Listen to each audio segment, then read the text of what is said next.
चोरी की कहानियां हमें अक्सर काफी ज्यादा दिलचस्प लगती हैं। कोई भी गैंग किस तरह से चोरी करता है और कैसे वो इतने लोगों के सामने वो चोरी के नए नए रास्ते निकालता है, ये हमने कई बार फिल्मों में देखा है।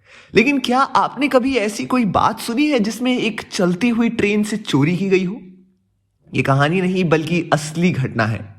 दरअसल Reserve Bank of India Chennai एमगोर एक्सप्रेस से 350 करोड़ की रकम को एक जगह से दूसरी जगह पहुंचाने की कोशिश कर रही थी।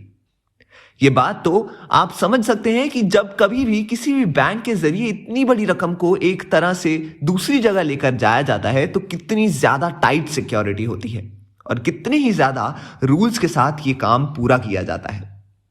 जब आती है बात रिजर्व बैंक ऑफ इंडिया जैसे बड़े बैंकों की, तो सिक्योरिटी कितनी टाइट होगी इस बात का अंदाजा आप लगा ही सकते हैं। लेकिन हैरानी की बात यह है कि एक गैंग ने इसे अपना मिशन समझ लिया और इस 350 करोड़ की ट्रेन से चोरी करने का फैसला किया।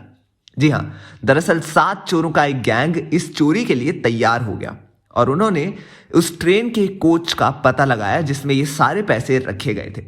इसके बाद इन चोरों ने उस कोच की छत में एक गैस बर्नर के जरिए एक बहुत बड़ा सा छेद किया, जिसके जरिए उन्होंने उस कोच के अंदर एंट्री ली और करीबन 6 करोड़ की कोशिश की। और हैरानी की बात यह है कि इतनी टाइट सिक्योरिटी होने के बाद भी वो इस कोशिश में कामयाब रहे।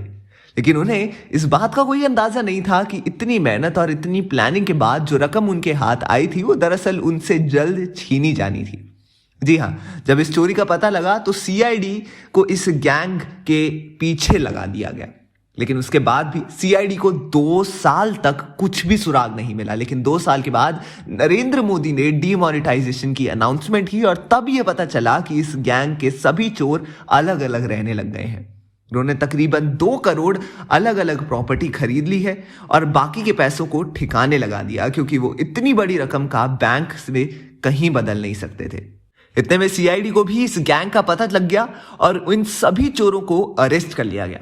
तो क्या लगता है आपको, क्या धूम 4 में भी हमें कुछ ऐसी ही कहानी देखने को मिल सकती है?